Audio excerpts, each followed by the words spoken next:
Hey guys, it's Ted Bogert. Welcome back to the TED Show. It's Friday, TGIF.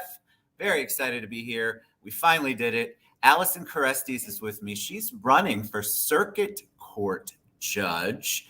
So we can tell political season's here. Her race isn't until August, but I love that she's getting a head start, letting people know who she is and what she stands for. So welcome to the show, Alison. How are you this morning? I'm great. Thank you very much. Good. I'm very happy to have you. We had a little time to chat before we went live. And so you know how this goes. They love origin story. They want to know about you. They want to know your background. They want to know what led you to where you're at now. So give us a little 411 on your background. Okay. Well, I moved to Florida from Iowa when I was 11 years old and grew up in Ocala. And then I went to undergrad at University of South Florida and got my degree there in psychology. While I was there, I worked at Circuit City and got into management there. I was planning to go to graduate school for psychology, but I just didn't feel like I could do enough to help in the way I wanted to with the psychology degree. I'm more of a doer than someone who just wants to talk about it. So I continued on in management there for a little while. But ultimately, it was around September 11th, actually, and retail kind of went downhill and Best Buy kind of took over. So I decided to go to law school because I thought it was a way that I could be more helpful. How do you make the leap from psychology to law? I mean, I guess there is so much psychology in law, but that's a big leap to go psychology, master's, retail to law. Did you have anybody in your family that was in law, or what was the actual what was the impetus? What was the motivator there? Well, I don't have any family in law. My mom's actually a doctor and my dad was a teacher. They encouraged me to go to law school because they thought, I always enjoyed like crime novels and things like that. When I was growing up, I was a big reader. They won't admit it now. My mom, being a doctor, does not like lawyers very much. There's some truth right there.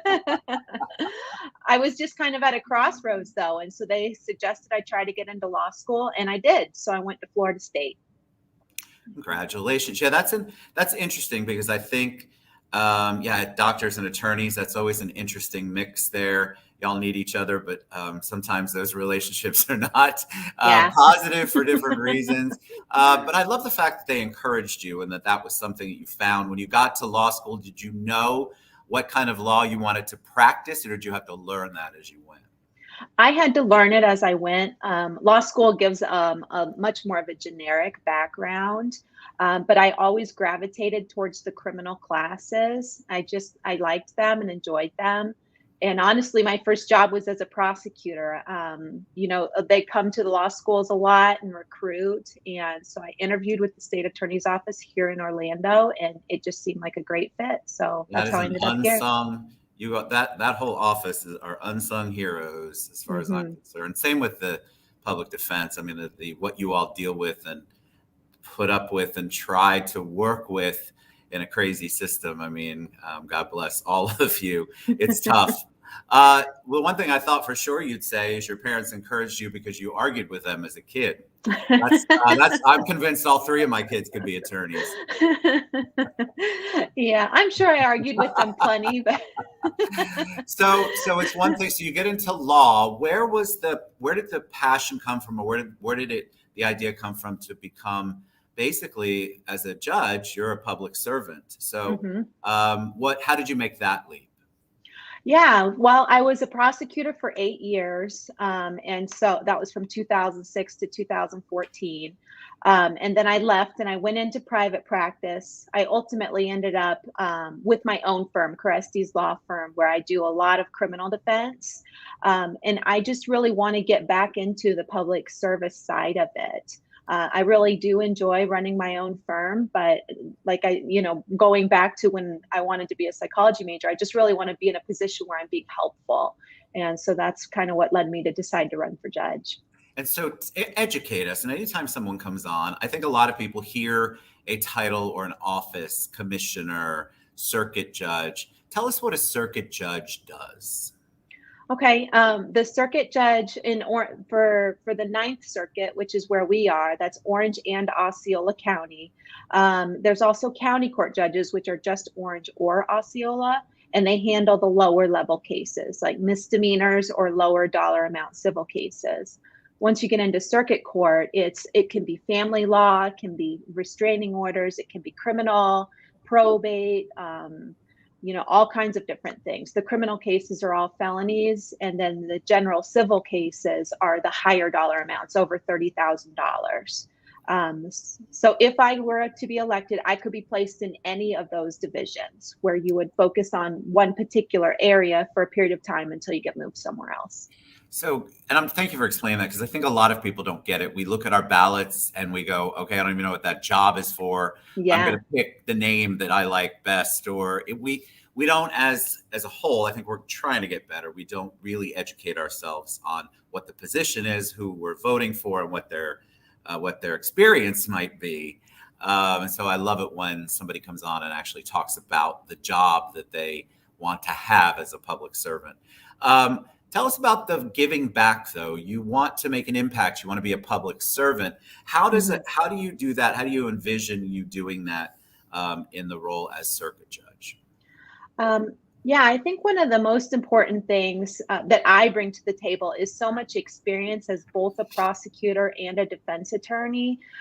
Coming into a courtroom for anyone is such a nerve-wracking experience. A lot of people are there for the first time and they're required to speak, in a public speaking type manner.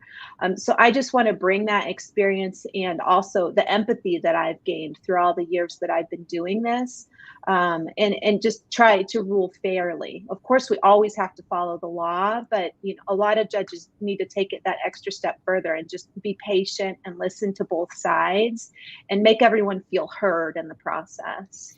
I think that's critical. My opinion, my experience, it's critical. And there is so much I feel like that you can do, people in your position can do to impact people's lives, which then impacts all of us as the worldwide, global, local community.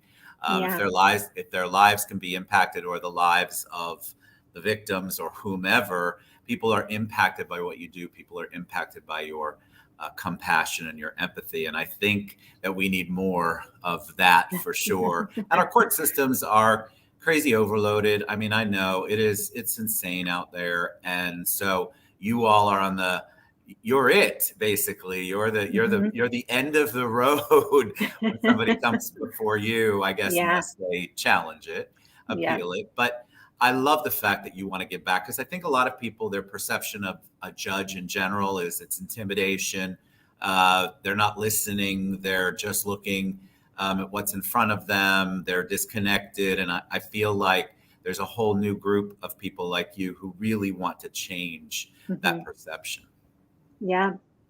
Yeah. So tell me about the running part. This is you have a year, August 23rd, I think is what I read somewhere, is when we as Orange County, Osceola County voters can vote for your race.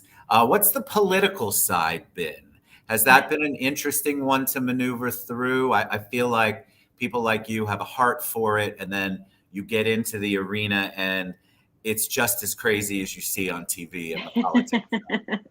It is. One fortunate thing is that running for judge is a nonpartisan race. Nice. I'm not even allowed to tell people what my party affiliation may or may not be. So I think that helps a little bit, but it also makes it a lot more difficult for people to know like who I am. Harder to find out information. It's harder to categorize a person who's running for judge. So I've never run for anything before, and I've never been political before. So this has all been a huge learning experience for me. I'm trying to enjoy it, but sometimes it's very difficult. Well, you're pulled. What I hear from a lot of people who've run from office or in office, you're pulled in a million different directions that even though you prepared yourself for it, there's still directions you had no idea you'd be pulled in. There are people in play that you have to learn how to negotiate with, work with. It's a fascinating, different. If you're not in it, you won't know it. You'll only know what you see in the movies and TV. So kudos to you for making that leap, because it really is a sacrifice, I think, for you, your family, whomever, when you put yourself out there and run for any kind of public office. It is. It's like a second full-time job. It's very time consuming. All right. So if people want to get involved in your campaign, want to learn more about you, want to find out where to find you at your next interview or your next rally or whatever you do, what's the best way for them to do that? Well, they can go to the website, which is KerestesForJudge.com. And then we're always updating Facebook with what we're up to. So it's Alison Kerestes for Circuit Judge on Facebook or any of your social media. All right, y'all. Political season's here. Let's get involved. Find out more about Alison. Reach out to her.